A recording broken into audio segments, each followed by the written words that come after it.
아버지 감사합니다. 아멘. 이 아침에도 우리로 예수 그리스도가 우리의 주이심을 찬양하며 선포할 수 있는 은혜를 베풀어 주셔서 감사합니다. 아멘. 우리의 주이신 예수 그리스도, 이 시간도 예수 그리스도의 영으로 우리를 충만케 하셔서 우리를 다스리시옵소서. 아멘. 예수님의 이름으로 기도합니다. 아멘.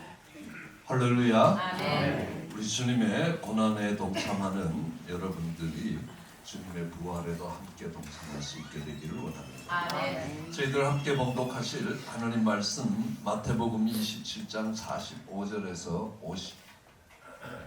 46절 말씀, 저와 여러분이 한 목소리로 함께 봉독하시겠습니다.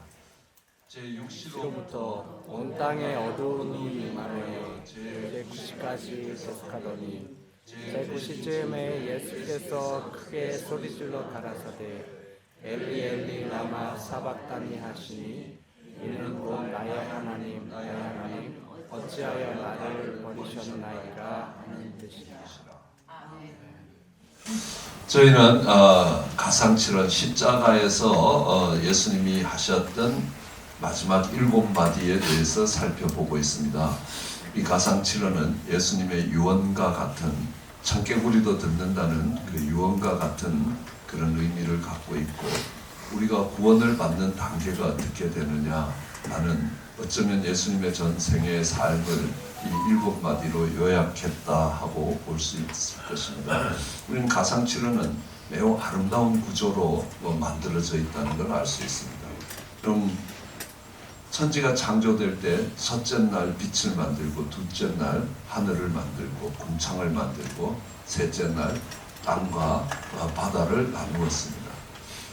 그리고 넷째 날은 빛을 만들었는데 그 빛을 갖고 해와 달과 별을 만들었고, 다섯째 날은 궁창을 만들었으니까 궁창에 살아가는 생물들을, 새들을 만들고, 여섯째 날은 이 땅에서, 그리고 바다에서, 땅 주변에 있는 바다에서 살아갈 수 있는 생물들, 그리고 사람을 창조하심으로 이것이 완성되는 구조를 갖고 있습니다. 제7일에 안식하시는 이 예수님의 오심은 천지를 창조하시는 것이 하나님의 사역이었다면, 예수님의 사역은 그 창조가 망가졌을 때 그 창조를 원래의 상태로 회복시키는 과정입니다. 그것을 구원의 과정이라고 이야기합니다. 그렇기 때문에 창조의 과정과 동일하다는 걸 알 수 있습니다. 첫 번째, 우리가 이야기죠. 아버지 저들을 사하여 주옵소서. 그리고 저들이 하는 일을 알지 못한다. 저들을 용납해 주십시오. 영어로 표현한다면 accept라고 이야기했습니다. 죄로 버려졌던 사람들, 죄로 관계가 끊어졌던 사람들이 다시 하나님께 받아들여짐이 되는 것이라면, 오늘 네 번째는 예수님의 버리심이 되는 것. 예수님의 버리심이 되는 것. 둘째 말씀은 그 다음 말씀과 연결이 되면서 이것이 이 짝을 이루면서 천지 창조의 과정과 이 예수님을 통하여 죄에서 구속되는 과정이 동일하다라는 걸 알 수 있고, 이 구조를 우리는 그 주기도문의 구조도 동일하다라는 걸 알 수 있습니다. 앞에 세 개와 뒤에 세 개와 그리고 이 나머지 결론처럼 되는, 또 이 가해진 구조를 갖고 있다. 7개니까 이 첫 번째 아버지여 하고 기도하는 것, 그리고 마지막에도 아버지여 내 영혼을 아버지 손에 의탁하나이다 라는 첫 번째와 마지막, 그리고 두 번째와 끝에서 두 번째. 그러면 이 가해진 구조가 말하고 있는 것은 가장 중심에 있는 부분이 가장 의미가 크다라는 것들을 알 수 있습니다. 이 가해진 구조를 갖고 있기 때문에 오늘 십자가에서 했던 네 번째 말씀, 엘리 엘리 라마 사박다니, 나의 하나님 나의 하나님 어찌하여 나를 버리시나이까. 하나님 말씀은 어쩌면 이 7말씀 중에 가장 중심에 있는 말씀이라고 해도 틀리지 않을 것입니다. 우리는 인생에서 여러 가지 고난을 지나갑니다. 예수님도 조롱과 욕을 먹기도 하고 고통과 치욕을 당합니다. 그러나 이제는 단절의 고통입니다. 인생이 느끼는 것 중에 가장 큰 고통이 단절의 고통이라는 것. 사랑하는 사람이 죽었을 때 느끼는 이 고통이 가장 큰 고통이라는 겁니다. 그리고 이혼을 할 때 또 이혼을 하는 과정 속에서 이 자녀들이 겪는 이 버림받음, 이 자녀들은 부모님들은 부모님들 때문에 싸워서 이혼하는 것처럼 보이지만 그 자녀들은 그 과정에서 버림받는 고통을 경험하게 되는 겁니다. 이것이 죽는 고통의 80~90%에 해당한다라고 이렇게 평가되기도 합니다. 언젠가 고아원에서 자랐던 어느 전도사님이 그렇게 이야기할 겁니다. 그러니까 목사님은 내가 어린 시절에 그 고아원에서 혼자 잠자리에 들어갈 때의 그 고통과 고독은 목사님은 상상도 못할 거라 그렇게 이야기합니다. 그래서 아마 그 말이 맞을 거라는 생각을 합니다. 내가 참 힘들었겠다라는 생각을 할 수 있지만 얼마나 힘들었는지 목사님은 그걸 겪어보지 않으면 상상도 못한다라고 이야기합니다. 우리는 이 단절의 고통이 가장 큰 고통이라는 것들을 어떻게 알 수 있냐 하면 죄수도 아무리 흉악한 죄수도 가장 큰 감옥에서 가장 큰 벌이 뭐냐 하면 독방감금이라는 것. 다른 사람들과의 관계가 다 단절되는 독방에 30일 뭐 이렇게 독방감금이 될 때에 어떤 교제도 일어나지 않고 그것이 흉악한 죄수들에게 있어서 가장 큰 벌이 된다는 사실에서 그것이 가장 고통스럽다라는 것들을 우리는 미루어 짐작할 수 있지 않느냐는 겁니다.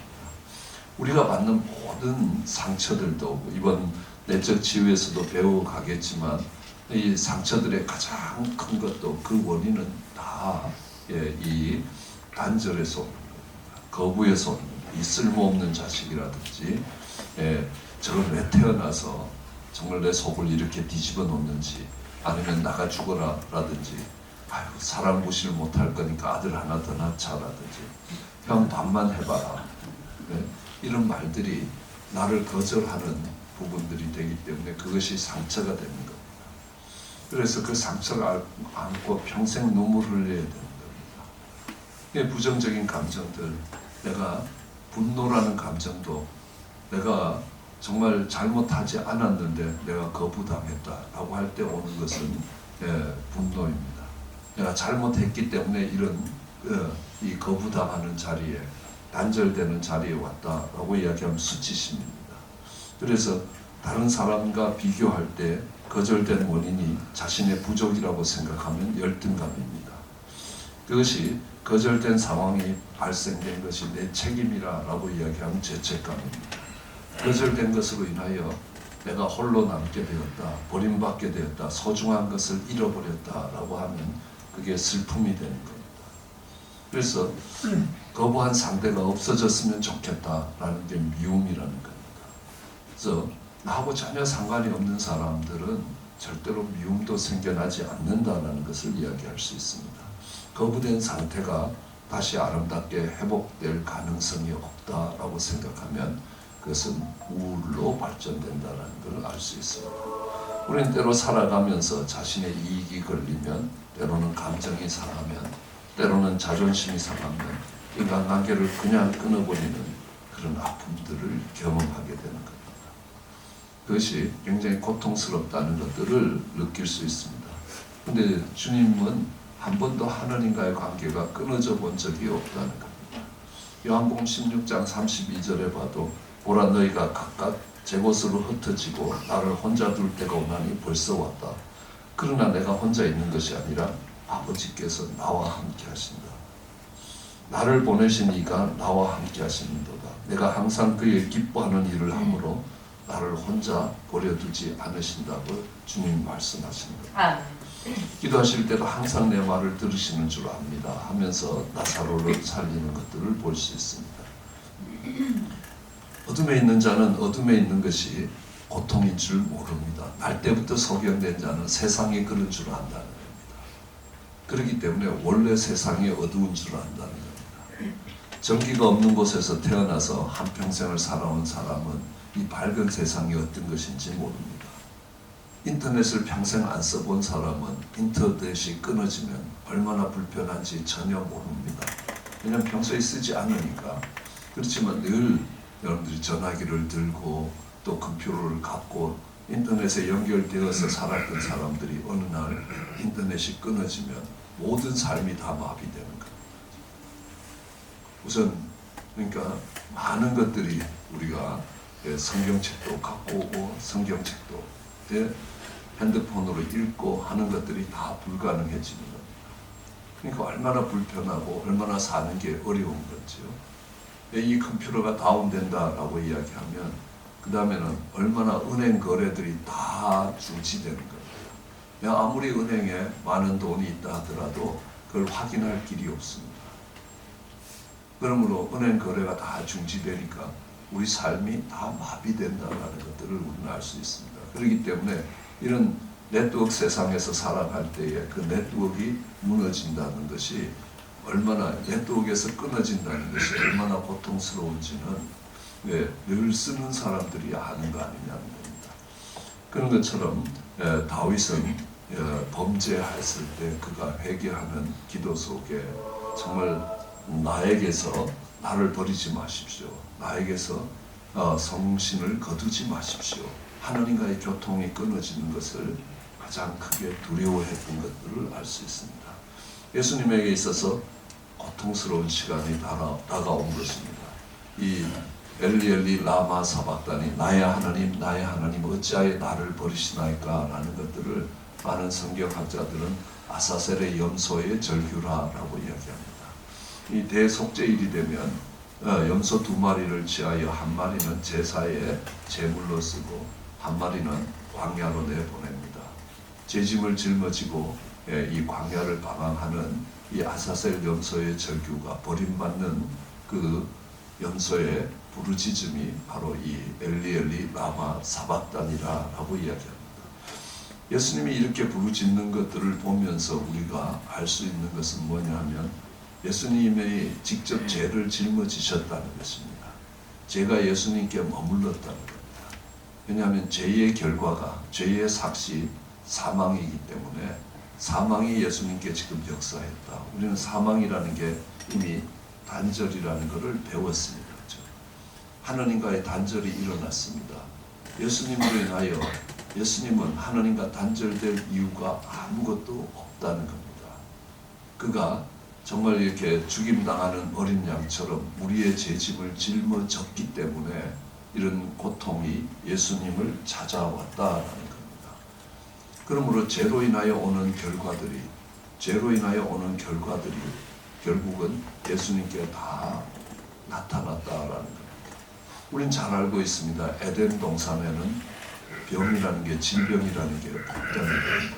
요한계시록도 다시 오실 우리 주님의 재림하는 그 나라에서는 눈물도 없고 아픔도 없다는 겁니다. 병이 없다는 겁니다.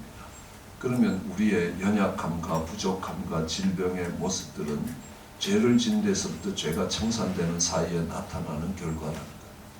그것이 직접 간접으로 연결되어 있지만 죄의 결과라는 것입니다. 그러면 그 죄의 결과가 예수님께 다 나타났다는 겁니다.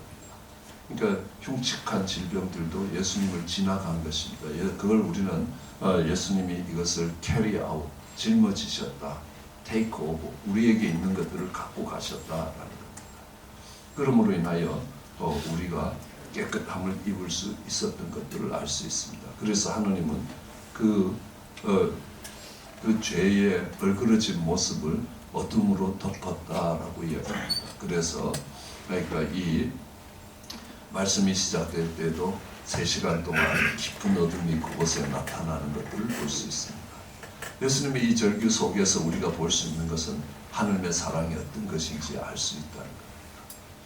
죄로 인하여 부르짖는 이 고통이 얼마나 심한 고통인지, 이 단절의 고통이 얼마나 어려운 고통인지를 경험해보면 하나님의 사랑이 얼마나 큰 것인지를 알 수 있다는 겁니다. 예, 정말 우리는 가끔 이런 내구주 예수를 더욱 사랑 이런 찬송을 잘 알고 있습니다.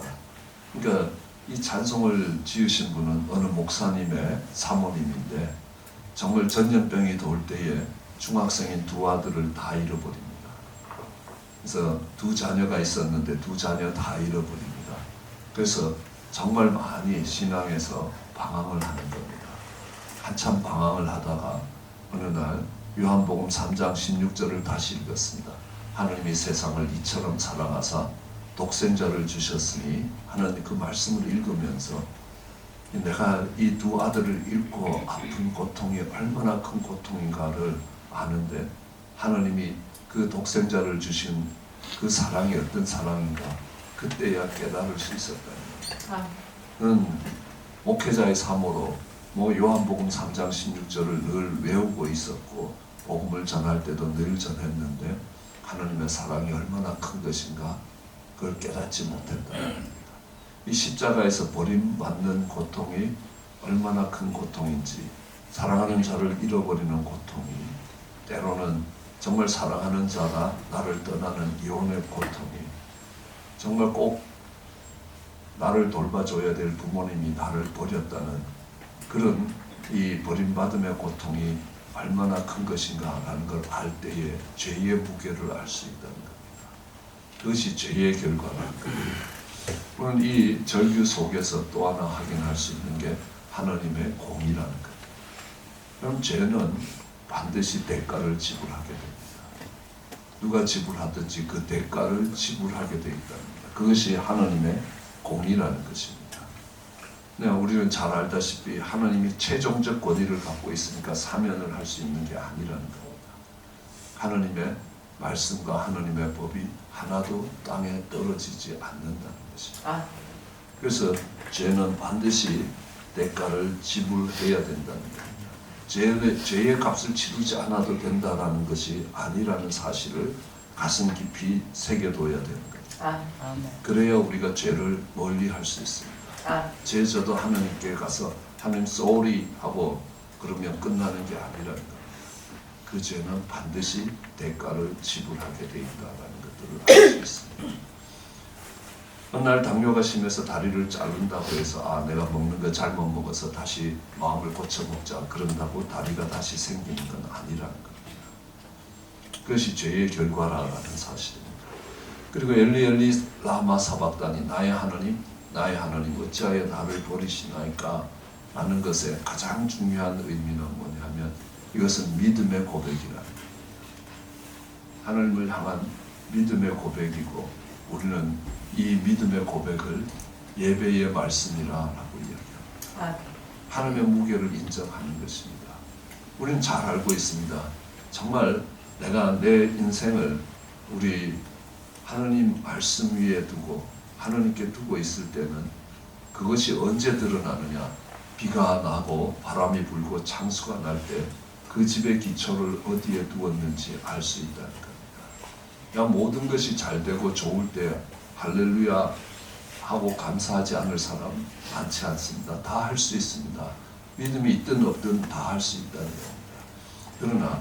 그러나 가장 고통스러운 순간에 여전히 하나님은 나의 하나님이라고 버림받는 단절의 순간에도 하늘을 향해 했던 말씀이 나의 하나님 어찌하여 나를 버리시나이까 라고 이야기하는 겁니다. 그래서 우리는 이것을 믿음의 모습이라고 볼 수 있습니다. 욥도 이 고통의 시간들을 지나가면서 하나님께 나아가 정말 하나님께 부르짖고 있는 모습을 봅니다. 그래서 언젠가 저희 아내가 저희 아들이 태어나기 하루 전에 크게 부부싸움을 했습니다. 그래서 우리 아내는 죽고 싶다는 생각이 듭니다. 그냥 다 포기하고 죽고 싶다는 생각을 한 2시간, 3시간 하게 되는 겁니다. 그러니까 아이가 뱃속에 있든 없든 이게 상관이 없는 겁니다.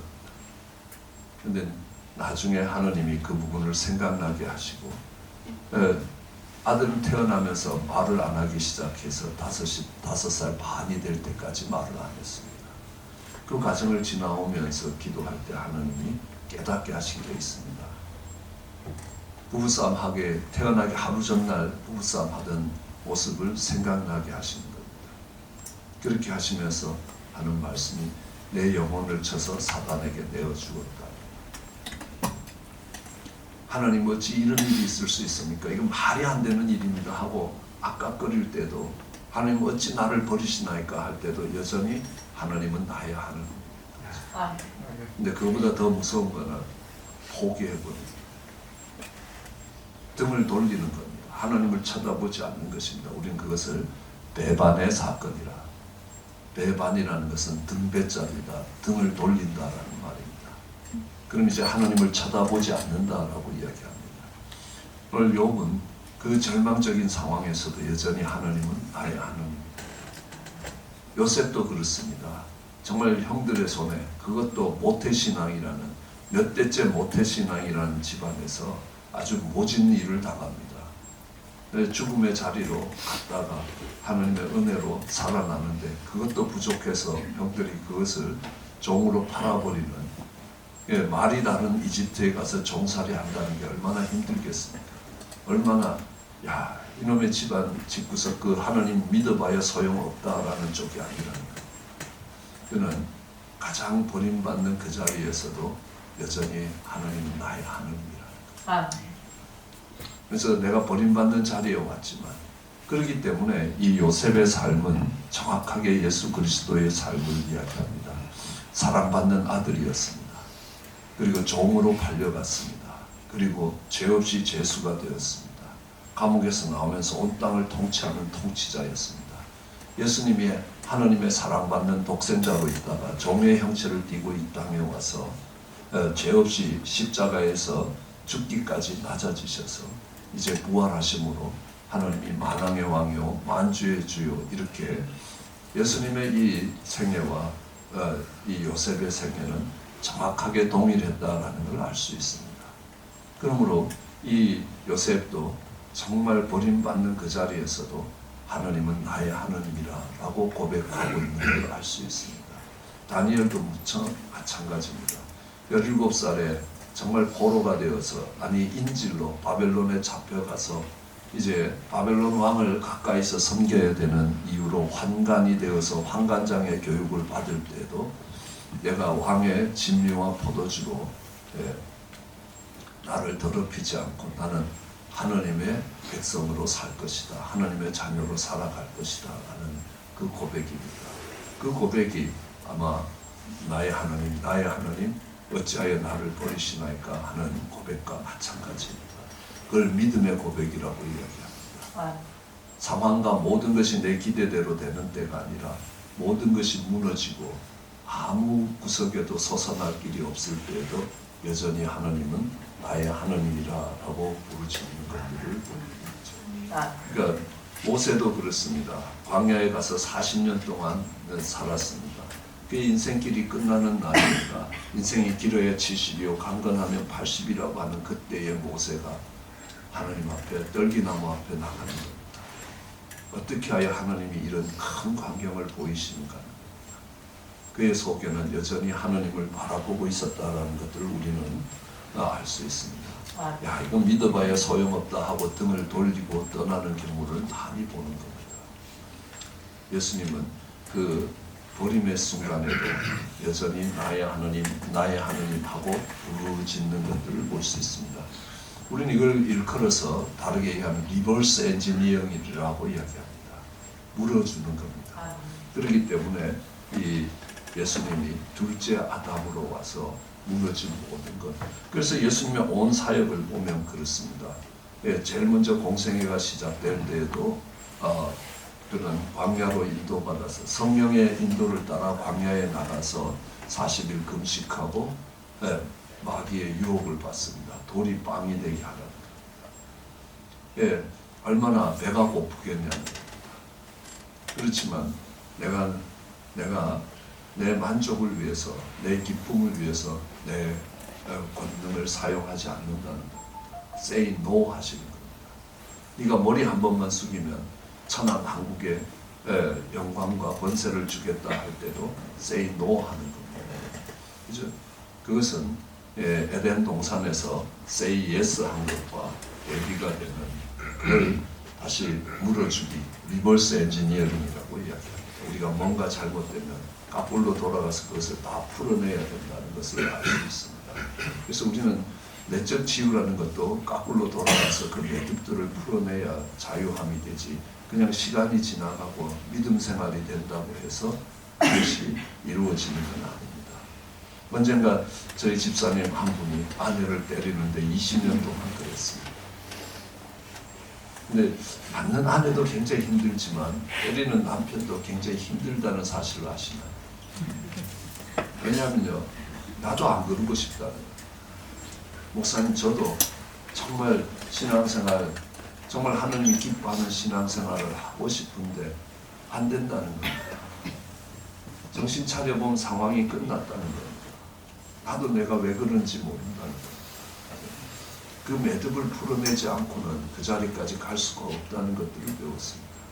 아무리 말씀을 배우고 아무리 기도해도 그 자리에 가서 그 매듭을 풀지 않으면 그곳에서부터 자유로워지지 않는다는 사실을 알 수 있습니다.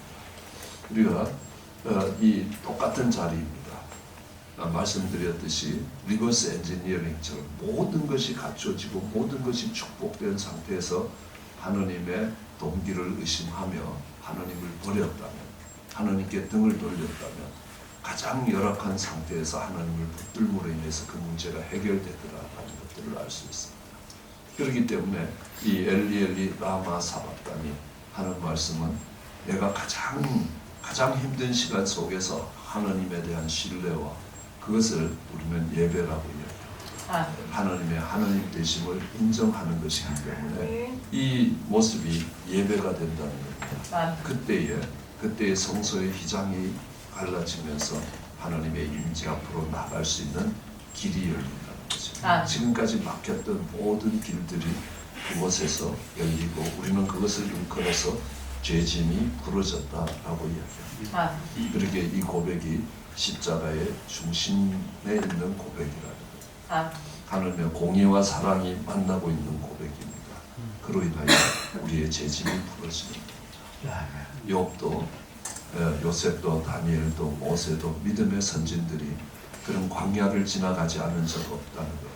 그러나 그 속에서도 여전히 하나님은 나의 하나님이라는 고백으로 믿음의 고백을 했습니다.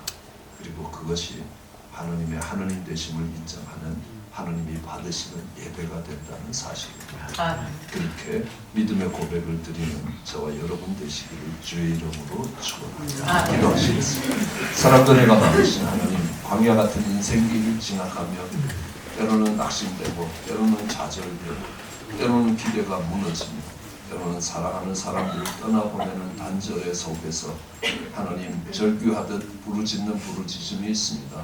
우리 주님이 부르짖은 것처럼 나의 하나님 어찌하여 나를 버리시나이까 하나님, 이 고백이 우리의 고백이 되게 하여 주시기 간절히 원합니다. 하나님, 이 속에서 하나님의 공의와 사랑을 발견하며 우리의 죄짐을 짊어지시는 주님의 고백이었기에 이제는 그 고백을 그 십자가를 짊어지고 주님을 따라가는 저희들에게 은혜를 더하여 주시기 간절히 소원합니다. 감사합니다. 예수님 이름으로 기도드리겠습니다.